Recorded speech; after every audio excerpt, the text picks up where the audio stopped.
त्यावेळेला आपल्या सरकारच्या पण आपण प्रयत्न करत होतो. तो भाग वेगळा, त्याच्यात काही आता हे नाही जात. पुन्हा लोक म्हणतील राजकारण आहे, मला त्याच्यात जायचं नाही. आता हे संकट नेमकं त्या मागणीच्या विपरीत उलटं आलेलं आहे, असं मला नाही वाटतं तेवढ्या काही वर्षात आलं असेल.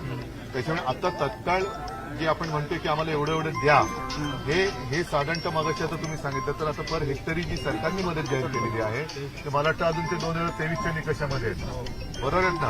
आता जर का ती मदत जर का पाहिली तर त्यांनी जाहीर केलेली मदत आणि यांना जर का सगळ्या मराठवाड्याचं नुकसान बघितलं तर पर हेक्टरी किती मिळणार? 17,000 मिळणार नाही भैया 8,500 8,500 दुपटीनं दिली तर